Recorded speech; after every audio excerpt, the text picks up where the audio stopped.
எல்லாருக்கும் வணக்கங்க. இந்த வீடியோவில் நம்ம பார்க்க போகிற டாபிக் என்ன அப்படின்னா, செல்வம் மற்றும் வெற்றியை தரும் சந்திராஷ்டமம். அதாவது சந்திராஷ்டமத்தன்னைக்கு ஒரு செயல் செய்யும்போது நிச்சயமாக செல்வமும் வெற்றியும் கிடைக்கும் அப்படிங்கிறது தான் நான் கண்டுபிடிச்ச ஒரு உண்மை. மற்ற ஜோதிடர்கள் என்ன சொல்லுவாங்க அப்படின்னா, சந்திராஷ்டமத்தன்னைக்கு எந்த ஒரு நல்ல காரியமும் செய்யக்கூடாது அப்படின்னு சொல்லுவாங்க. ஆனால் ரியாலிட்டியில் தவறாக இருக்குது. இதுக்கு என்ன காரணம் அப்படின்னு சொல்லி நான் விளக்குறேன். பிறந்த ராசிக்கு 8ல் சந்திரன் போனால் அது சந்திராஷ்டமம். இப்போ இன்றைக்கி சந்திரன் எங்கே போயிட்டுருக்கு அப்படின்னா, மீன ராசியில் போயிட்டுருக்குது. அதாவது 30 நவம்பர் 2025 மீன ராசியில் சந்திரன் பயணம் பண்ணுது. இது சிம்ம ராசிக்கு 8வது இடத்துல சந்திரன் இருக்குது. சிம்மம், கன்னி 3, 4, 5, 6, 7, 8. அப்போ சிம்ம ராசிக்கு 8ல் சந்திரன் இன்றைக்கி பயணிக்குது. அப்போ இன்றைக்கி எந்த ராசிக்கு சந்திராஷ்டமம் அப்படின்னா, சிம்ம ராசிக்கு சந்திராஷ்டமம். அதாவது மீன ராசியில் சந்திரன் பயணிக்கும்போது அதுக்கு 8வது, அதாவது பிறந்த ராசிக்கு 8வது ராசியில் சந்திரன் பயணித்தா அது சந்திராஷ்டமம். இப்போ சிம்ம ராசிக்கு இன்றைக்கி 8ல் சந்திரன் பயணிக்குது மீனத்தில். அதனால் சிம்ம ராசிக்கு சந்திராஷ்டமம். இது பொதுவாக எல்லோரும் சொல்கிறது. சந்திராஷ்டமத்தன்னைக்கு எதுவும் பண்ணாத அப்படிங்கிறது எல்லோரும் சொல்லக்கூடியது. ஆனால் இதில் இருக்கக்கூடிய சூட்சுமத்தை நான் சொன்னேன் அப்படின்னா வியப்பாக இருக்கும். இப்போ இயற்கையிலே பார்த்தீங்கன்னா காலச்சக்கரப்படி முதல் நட்சத்திரம் அஸ்வினி நட்சத்திரம். அப்படி அஸ்வினி நட்சத்திரத்துலேருந்து நீ எண்ணி வரும்போது, இப்போ மேசராசி, அஸ்வினி நட்சத்திரம் மேசராசி. அப்போ மேசராசிக்கு சந்திராஷ்டமம் அப்படிங்கிறது விருச்சிகத்தில் வரும். ஏன்னா 8வது ராசி, மேசத்துலேருந்து 8வது ராசி விருச்சிகம். அதில் இருக்கக்கூடிய 17வது நட்சத்திரம் அதிர்ஷ்டத்தை தரக்கூடிய நட்சத்திரம். மேசராசியில் பிறந்தவங்களுக்கு, அதான் நான் சொல்கிறது அஸ்வினி நட்சத்திரத்தில் பிறந்தவங்களுக்கு இது அனுச நட்சத்திரம் அதிர்ஷ்டத்தை தரக்கூடிய நட்சத்திரம். ஏன்னா காலப்புருஷ தத்துவப்படி 17வது நட்சத்திரம் பார்த்திங்கன்னா அனுச நட்சத்திரம். அது மகாலட்சுமி பிறந்த நட்சத்திரம் அப்படின்னு சொல்லப்படுது. அதனால் தாமரை சின்னம் கொடுக்கப்பட்டிருக்கு. அது மேலே தான் மகாலட்சுமி வாசம் செய்கிறது அப்படின்னு சொல்லப்படுது. மகாலட்சுமி பிறந்த நட்சத்திரம் அனுச நட்சத்திரம். அது எந்த ராசியில் வருதுன்னா 8வது ராசியில் வருது. அதனால் ஒருத்தன் ரொம்ப ஏழ்மையில் இருந்தாலும் அவன் திடீர் அதிர்ஷ்டத்து மூலிமா பெரிய கோடீஸ்வரன் ஆகக்கூடிய அந்த சக்ஸஸை கொடுக்குறதே இந்த 17வது நட்சத்திரம் தான். இதுதான் அதில் ஒளிஞ்சிருக்கக்கூடிய சூட்சுமம். எல்லாருமே என்ன சொல்கிறாங்க, 8ஆம் இடத்தையே நீ ஆக்டிவேட் பண்ணாத, அது கண்டத்தை கொடுக்கும், பாதிப்பை கொடுக்குன்றாங்க. உங்களுக்கு திடீர் அதிர்ஷ்டத்தை கொடுக்குறதே அந்த 8ஆம் இடம் தான்.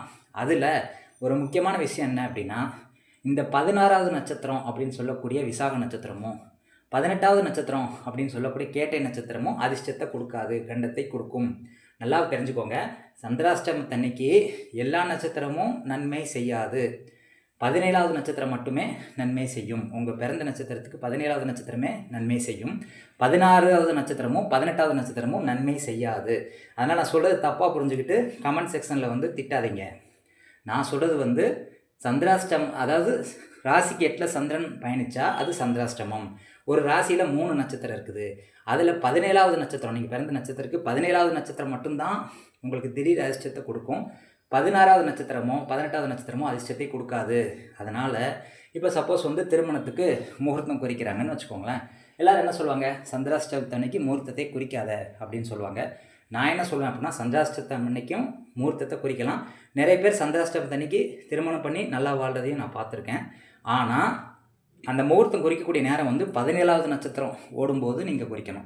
16வது நட்சத்திரத்திலையோ 18வது நட்சத்திரத்திலையோ குறிச்சிங்கன்னா அது பாதிப்பை கொடுக்கும் அப்படிங்கிறது தான் இதில் ஒளிஞ்சிருக்கக்கூடிய சூட்சுமம். இப்போ உதாரணத்துக்கு சந்திரன் பூர நட்சத்திரத்தில் ஓடிட்டுருக்குன்னு வச்சுக்கோங்களேன்.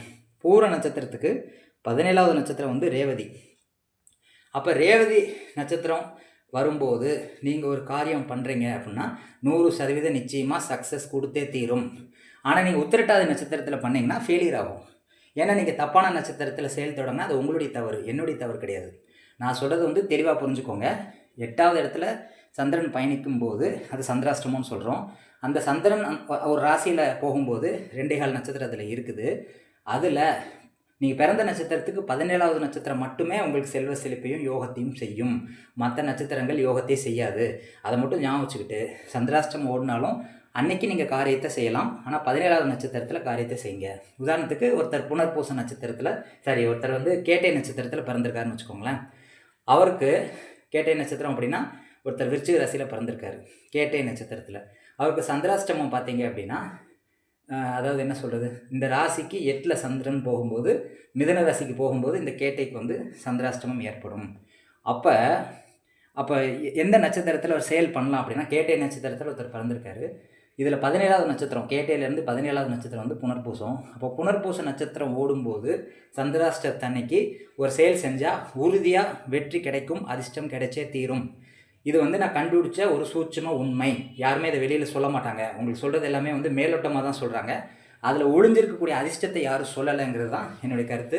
அதனால் என்னுடைய எல்லா பதிவுகளையும் பார்த்தீங்க அப்படின்னா நுணுக்கமான பதிவுகள் மட்டும்தான் நான் போடுறேன். மேலோட்டமானது போட்டுட்டு இதை தெரியாதவங்க வந்து பார்த்துட்டு வந்து கமெண்ட் பண்ண வேண்டாம். உங்களுக்கு தெரியல அப்படின்னா பார்க்காதீங்க வீடியோவை. உங்களை நான் பார்க்க சொல்லி கட்டாயப்படுத்தலை. பிடிக்கல அப்படின்னா சேனல் க்ளோஸ் பண்ணிட்டு வெளியில் போங்கன்றேன் நான். அதனால் வந்து இதை பார்த்துட்டு கமெண்ட் பண்ணுற வேலை வச்சுக்காதீங்க.